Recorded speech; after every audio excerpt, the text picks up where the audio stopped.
conversar com vocês um pouco sobre tempestades arrítmicas. Esse é um assunto de muita importância atualmente, especialmente com o advento dos desfibriladores. As tempestades passaram a fazer parte do dia a dia do cardiologista, do emergencista, do intensivista. Então esse é um assunto que é bastante polêmico e atual. O termo tempestade arrítmica, na verdade, ele vem de antes da era dos desfibriladores, né? Esse termo ele foi introduzido em 1996 por Peter Cowey, que é um investigador, um cardiologista norte-americano, que descrevia como a mais letal das arritmias cardíacas, né? Uma taquicardia ou uma fibrilação ventricular recorrente. Dessa forma que surgiu esse termo.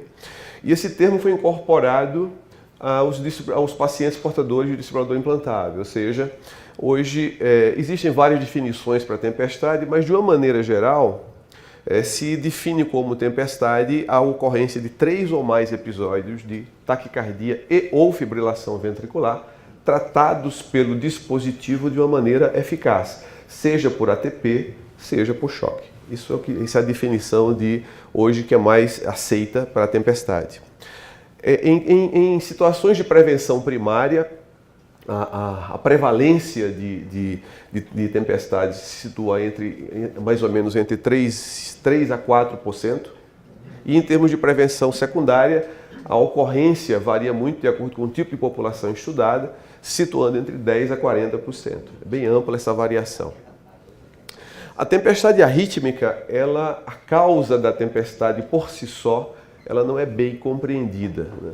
Existem vários fatores etiológicos identificados, como a isquemia miocárdica, a inflamação, pró-arritmia por fármacos, a descompensação tireoidiana, alterações neuroautonômicas, alterações metabólicas, agravamento de insuficiência cardíaca, a combinação de fatores, e em grande número de casos não se consegue identificar um fator responsável pela ocorrência dela. Notem que triggers são identificados em 13 a 71% dos casos. Portanto, existe um grande percentual de situações, um grande número de casos em que não se consegue identificar o fator causal por aquela tempestade. Não é raro a gente ter em consultório pacientes que vêm, quando você interroga o desfibrilador, você observa que ele experimentou uma tempestade numa determinada fase e depois sumiu espontaneamente aquilo, tomou 1 ou 2 choques, não procurou você, e aquilo sem ajuste de medicamentos ou sem um fator identificado causal, aquilo simplesmente desapareceu.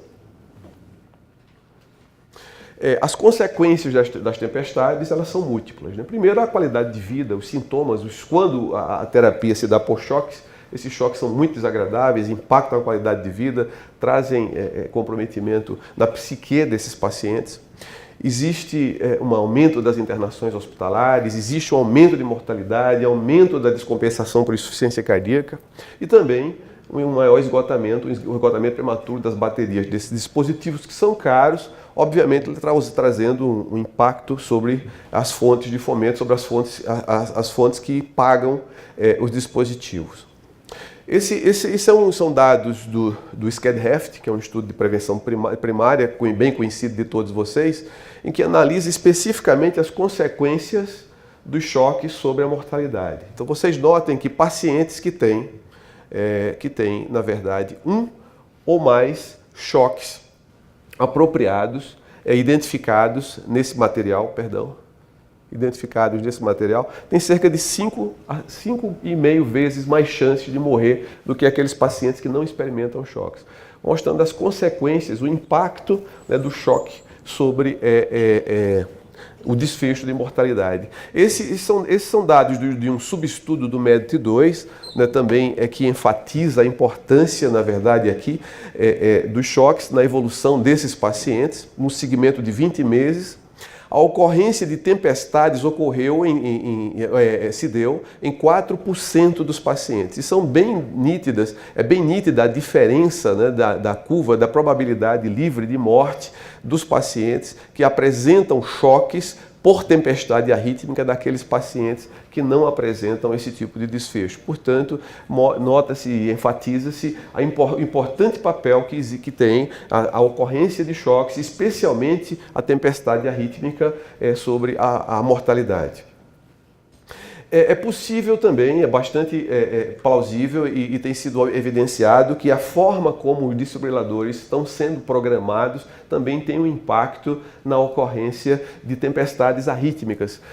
O estudo Observo, que foi publicado em 2016, enfatiza que os pacientes que apresentam, na verdade, tempestade arrítmica pertencem a um grupo em que se programou, se vinculou, se colocou uma programação mais agressiva de reversão das arritmias, ou seja, com níveis de limite de corte para a fibrilação ventricular mais baixos e com tempos para a interpretação da arritmia mais curtos. Ou seja, esses pacientes têm uma maior tendência, se agrupam naquela categoria de pacientes que têm uma maior chance de ter tempestades arrítmicas. E também aquelas situações em que não se programa, hoje a maior parte dos dispositivos já vem com essa programação standard, quando não se programa o ATP durante carga, também existe uma chance maior de acontecer a tempestade arrítmica nesses pacientes.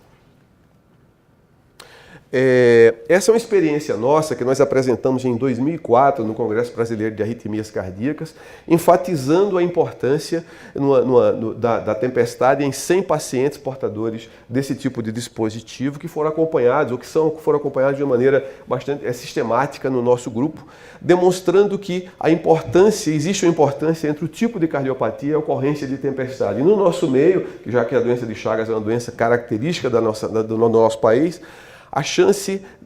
os chagásicos têm uma maior chance de apresentar tempestades ao longo do segmento, ou seja, 2,5 vezes mais chance de apresentar tempestade no segmento quando comparados aos pacientes não chagásicos. Nessa nossa coorte, o controle das tempestades se deu de uma maneira espontânea em cerca de 1/3 dos casos. Notem, não fizemos nada, simplesmente os pacientes entraram em tempestade e saíram de tempestade. Entretanto, cerca de 75% dos pacientes necessitaram de algum tipo de intervenção. A intervenção, no caso, foi a optimização de tratamento medicamentoso em 61% dos casos, ou a própria ablação em cerca de 11% dos casos. Como abordar os pacientes portadores de tempestade arrítmica? Veja, sempre se deve considerar a tempestade como um grande problema e, na maioria das vezes, como uma emergência. Avaliar e programar o desfibrilador, se o paciente é portador de um desfibrilador, isso é muito importante, a gente vai falar um pouquinho mais para frente sobre isso. Buscar agressivamente os triggers, no caso, proarritmia, alterações eletrolíticas, isquemia miocárdica, etc. Considerar sedação em situações de choques de repetição, em algumas condições até anestesia geral com intubação orotraqueal é requerida nesses pacientes em que existe uma situação de descontrole pleno do quadro arrítmico. O overdrive pacing, estimular o ventrículo numa frequência mais alta, pode contribuir para o controle do quadro arrítmico. A manipulação de drogas antiarrítmicas, que vai desde a introdução, aumento de dose, substituição ou associação de drogas, de fármacos. A ablação percutânea por radiofrequência, quando não se consegue contornar por meios não invasivos o problema, e medidas alternativas e extremas que podem ser adotadas em quadros incontroláveis, como é o caso da assistência circulatória, anestesia geral, ablação cirúrgica, ablação alcoólica transcoronariana, modulação neuroaxial por simpatectomia céfico-torácica ou mesmo até o transplante cardíaco em situações mais dramáticas. Esse é um caso de mundo real que eu trouxe mostrando o cenário de uma tempestade arrítmica num paciente não portador de dispositivo. É um caso que foi avaliado por nós e conduzido por nós há cerca de 2 anos, de uma mulher de 24 anos com um coração estruturalmente normal, sem nenhum antecedente, nem pessoal, nem familiar, a não ser uma obesidade que estava sendo tratada com fórmulas. E ela internou para tratamento de uma urolitíase, por remoção de cálculo por via transuretral. Ela apresentou uma parada cardíaca por fibrilação ventricular no pós-operatório e ela foi desfibrilada. Após a desfibrilação, foi administrado 150 mg de amiodarona por via venosa. E ela foi encaminhada à unidade de terapia intensiva após esse evento. O eletrocardiograma de base dela, vocês notem, uma paciente que tem até um ortopedista consegue dar esse diagnóstico, assim, um QT longo. Ortopedista não. Um QT longo, a onda T praticamente se soma à onda P subsequente, existe uma alternância de onda T. É muito importante a alternância de onda T em cima de QT longo, é um quadro muito dramático, quando visível no eletrocardiograma, normalmente é um quadro que precede o torsades, então todo cardiologista tem que estar muito atento a esse aspecto. E de fato isso aconteceu, né? Essa paciente estava com o holter ligado, foi mandada para a UTI, ela desenvolve um torsade de Poix, frequentemente os quadros evoluem para fibrilação ventricular. Ela foi submetida a 42 desfibrilações elétricas no intervalo de 6 horas, apesar do uso de sulfato de magnésio, beta-bloqueador e lidocaína. Quando nós entramos no caso, foi mais exatamente nesse período, essa paciente foi colocada em UTI, foi entubada, colocada sob anestesia geral. Isso é muito importante porque choque, dor, adrenalina, mais arritmia e aí vai um quadro incontrolável. E nós só conseguimos controlar o quadro arrítmico dela com a colocação de um marca-passo provisório, estimulando o ventrículo na frequência alta, na verdade. Note a importância do overdrive pacing em pacientes como esse no controle do episódio agudo. E esses eram os componentes da fórmula que ela usava. Notem o número de substâncias, algumas delas já identificadas no kit drugs, mas algumas delas a gente nem sabe o que é e de fato se tem algum papel na determinação de prolongamento de intervalo QT. Essa paciente, na verdade, ficou um drama muito grande porque após o controle do caso, o QT encurtou. Então, na verdade, tratava-se de uma paciente com um genótipo, ela não tinha expressão fenotípica de síndrome de QT longo, apenas genotípica, ela tinha um QT longo que apareceu apenas após a utilização possivelmente dessa fórmula, potencializada com a administração dessa amiodarona após uma parada cardíaca por fibrilação ventricular. De qualquer forma, com um drama, ela acabou sendo submetida ao implante de um desfibrilador, nós perdemos contato com ela. Na abordagem terapêutica das tempestades, a avaliação e programação do desfibrilador é uma coisa muito importante, né? As terapias apropriadas devem ser identificadas. Muitas vezes a tempestade está acontecendo não em função de terapias de taquicardia ventricular, e sim por algum outro tipo de taquicardia que está determinando o tratamento inapropriado. Programação de estimulação de taquicardia, muitas vezes o paciente está tendo fibrilação ventricular com choques em decorrência de uma taquicardia ventricular que não está sendo detectada e que está degenerando para uma fibrilação ventricular que poderia ser convertida a ritmo sinusal simplesmente pela estimulação antitaquicardia. Otimização da estimulação antitaquicardia, desativação da estimulação antitaquicardia naquelas situações de choques repetitivos que estão acontecendo por aceleração da taquicardia. Programação de estimulação de taquicardia durante carga do capacitor, que hoje praticamente já é uma rotina. São medidas que devem ser sempre vistas no paciente que apresenta tempestade arrítmica e que é portador desse tipo de dispositivo. A questão da utilização do beta-bloqueador na tempestade é crucial. Todos os pacientes que têm tempestade apresentam um tônus simpático exacerbado.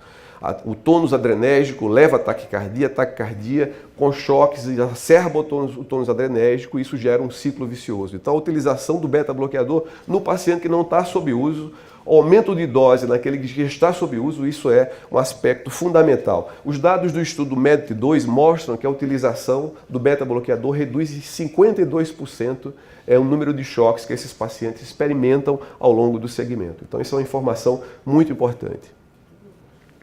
A amiodarona, nos pacientes em que não existe contraindicação para uso, obviamente, é um fármaco de eleição para controle da tempestade arrítmica. Ele tem um baixo efeito cardiopressor, ele é um fármaco que tem um baixo potencial pró-arrítmico quando comparado a algumas categorias de outros fármacos. Existe possibilidade de uso endovenoso. Doses de carga podem ser eficazes mesmo em pacientes já sob uso crônico do fármaco. Isso é importante. Às vezes o cara está sob uso, não vou usar porque já está sob uso. A dose de carga, não é raro a gente conseguir controlar uma tempestade em pacientes que já fazem uso crônico do fármaco somente com uma dose de carga adicional que a gente institui nesses casos. A associação de drogas de classe 1B é muito útil. O mexiletine, que não existe mais no nosso meio, a gente tem trabalhado às vezes com a difenildantoína, que tem uma ação parecida, não é igual, mas é uma ação parecida. Como drogas, fármacos isolados, não é uma boa droga. Entretanto, em associação à amiodarona pode funcionar no controle medicamentoso. Esses são dados do estudo OPTIC, que foi publicado em 2006, que demonstram a importância, o quanto que comparam, na verdade, um estudo randomizado, 3 estratégias de tratamento na ocorrência de choques nesses pacientes. Uso de beta-bloqueador específico exclusivamente, sotalol, ou associação do beta-bloqueador na verdade, a amiodarona, demonstrando que a associação do beta-bloqueador com a amiodarona, na verdade, reduz em 70% a chance de choques de repetição nesses pacientes quando comparado ao uso exclusivo do beta-bloqueador. E não houve uma diferença no estudo OPTIC entre sotalol e o beta-bloqueador exclusivo, especificamente, na ocorrência de choques no segmento. A ablação percutânea hoje é posta como uma estratégia de tratamento crucial no controle desses pacientes quando não se consegue controlar o episódio, seja por identificação dos fatores de deflagração, seja por optimização de tratamento antiarrítmico, na verdade. É uma estratégia muito forte. As taxas de sucesso agudo, eles são muito variáveis de estudo para estudo. Aqui estão compiladas várias séries que enfocaram o tratamento da tempestade arrítmica em pacientes portadores de desfibrilador por ablação percutânea. Vocês notem que as taxas de sucesso agudo variam de 50% até 100% na dependência das diferentes séries, e essa diversidade de resultados é fruto de vários fatores. Um deles é o tipo de técnica empregada. Alguns estudos usaram técnica epicárdica, outros apenas técnica endocárdica, e esse tipo de diversidade de resultados também se faz sentir no que diz respeito à recorrência de tempestade, também enfatizada pelo caso de que o segmento nesses diversos estudos é diverso entre um e outro. Recentemente, agora em 2018, esse foi um estudo muito importante, talvez o estudo mais importante publicado, é a maior série já publicada sobre a utilização da ablação no controle de tempestades arrítmicas. Esse estudo foi conduzido por esse grupo, um grupo colaborativo norte-americano, internacional na verdade, que compila 12 centros que têm uma grande expertise em tratamento por ablação de taquicardia ventricular. Eles, na verdade, eles compilaram informação de 1.940 pacientes com doença estrutural que foram submetidos à ablação de taquicardia ventricular. 677 pacientes tinham tido tempestade. Tiveram a sua ablação indicada em função de tempestade, 1.263 por taquicardia ventricular refratária. Foram acompanhados por um ano. E eles queriam comparar as características desses dois grupos, no que diz respeito às características demográficas, clínicas, achados eletrofisiológicos e desfechos, né? E a maior série já publicada de pacientes portadores de tempestade que foram abordados por esse método, pela ablação percutânea. Notem que os pacientes que pertencem ao grupo tratado por ablação por tempestade arrítmica são pacientes mais idosos, mais frequentemente homens, são pacientes que têm uma mais baixa fração de ejeção e mais avançada classe funcional, e também são pacientes que têm mais comorbidades. Portanto, os pacientes que têm tempestade são pacientes mais graves. No que diz respeito às características dos procedimentos, notem que existe uma diferença muito patente entre os que têm tempestade e os que não têm tempestade, no que diz respeito ao número de taquicardias ventriculares indutíveis. Os que têm tempestade no laboratório têm mais taquicardias ventriculares indutíveis, são pacientes que têm procedimentos mais longos e mais complexos, e as taxas de sucesso agudo são mais baixas e a mortalidade hospitalar também é mais alta. Essas são informações muito relevantes nessa classe de pacientes. E no que diz respeito à evolução, aqueles pacientes tratados por ablação apenas por taquicardia ventricular sem tempestade têm um prognóstico melhor do que aqueles que foram tratados por tempestade arrítmica. Notem também que o tipo de resultado obtido no laboratório tem um impacto muito significativo no que diz respeito aos desfechos no segmento desse paciente, tanto no que diz respeito à recorrência de taquicardia ventricular, como no que diz respeito à mortalidade. Aqueles pacientes que saem de sala sem taquicardia ventricular indutível ou sem taquicardia clínica indutível têm menor taxa de recorrência, como também tem uma menor taxa de mortalidade no segmento. Portanto, o resultado do procedimento é determinante do tipo de resultado, o resultado agudo do procedimento é determinante do tipo de resultado futuro desses casos. Alguns fatores são identificados como relacionados a uma menor taxa de recorrência ou a maior taxa de recorrência. Os pacientes que têm cardiomiopatia dilatada e não isquêmica, na verdade, têm um prognóstico mais reservado no que diz respeito à recorrência de taquicardias ventriculares, e os pacientes também que têm fração de ejeção mais baixa e também são pacientes que têm a maior taxa de recorrência, e aqueles que têm, na verdade, uma menor taxa de inductibilidade ao final do procedimento também têm um melhor prognóstico, tanto no que diz respeito à recorrência, como também no que diz respeito à evolução relacionada à mortalidade.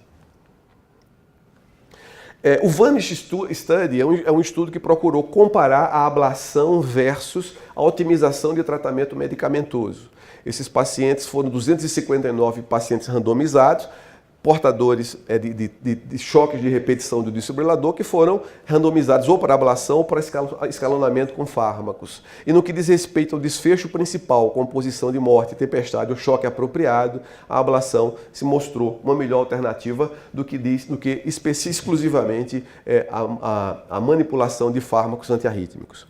A simpatectomia cérvico-torácica é uma estratégia de tratamento hoje que começa a ser considerada nesses pacientes portadores de tempestade não ligadas às síndromes adrenérgico-dependentes. Essa é uma forma de tratamento hoje consagrada no tratamento da síndrome de QT-longo, também no tratamento da taquicardia ventricular catecolaminérgica. Mas nos pacientes que têm tempestades, não fruto dessas síndromes arrítmicas, ele tem começado a ser utilizado. As técnicas avançaram, hoje isso é tudo feito basicamente por toracoscopia, se remove o terço inferior do gânglio estrelado. Antigamente se removia o gânglio inteiro, isso era responsável pela chamada síndrome de Horner, que é uma síndrome bem conhecida, pitose palpebral, miose e anidrose facial.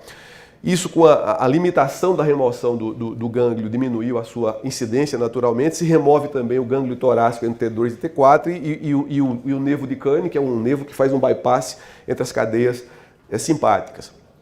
Essa é a estratégia de tratamento hoje que é empregada. Esse é um estudo recente que apresenta exatamente os resultados em pacientes com tempestade elétrica não controlada por meios farmacológicos. Óbvio que a gente observa aqui a curva livre de choques ao longo do tempo. Não existe um grupo de comparação, porque era um grupo único com tempestade elétrica.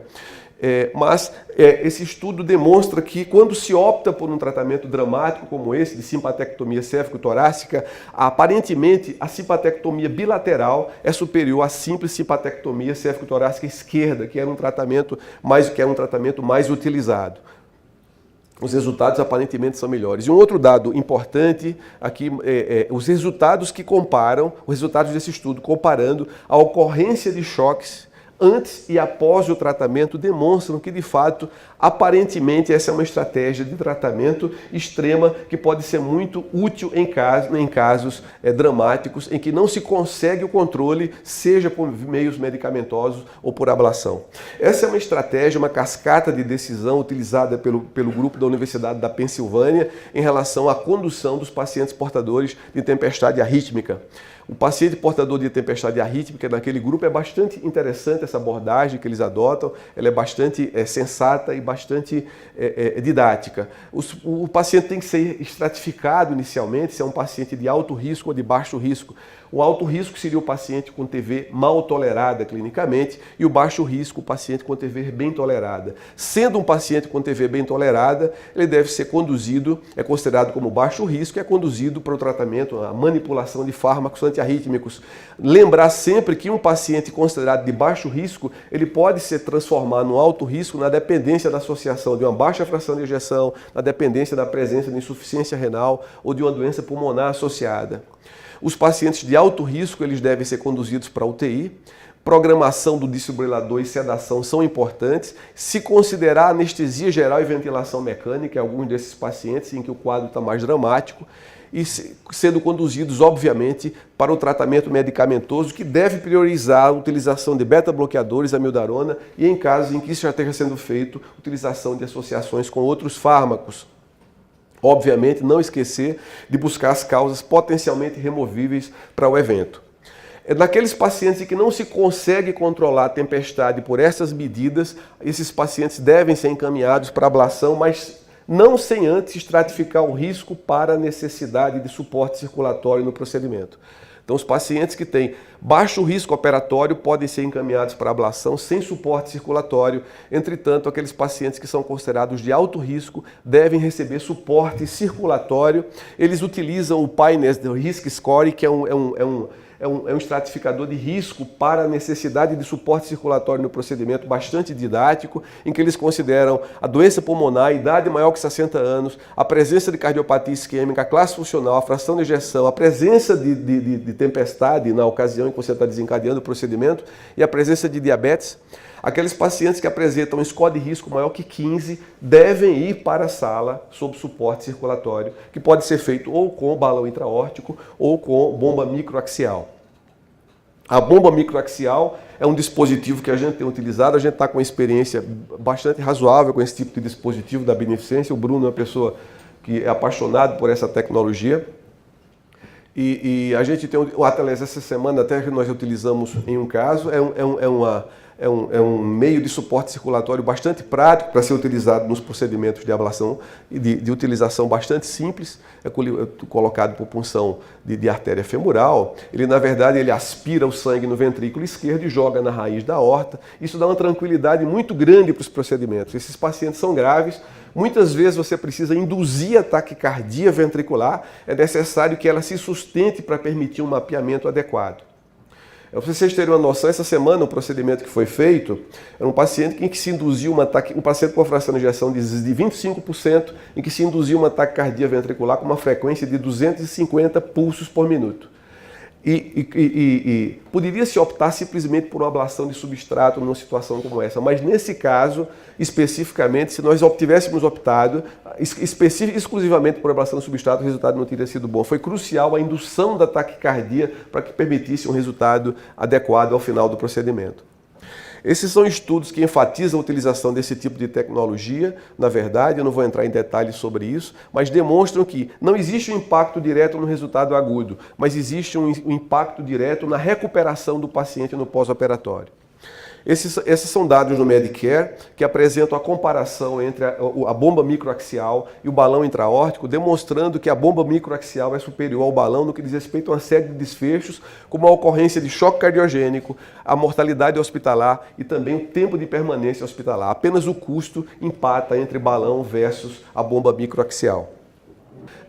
O que está se discutindo muito hoje é se não vale a pena se tentar a ablação antes de na verdade, se proceder ao implante do desfibrilador. Esses são dados do estudo SMASH-VT, que foi publicado em 2007, demonstrando que aqueles pacientes que são portadores de taquicardia ventricular, em que existe indicação de um dispositivo, de um desfibrilador, a realização da ablação reduz a chance desses pacientes de experimentarem choques ao longo do tempo.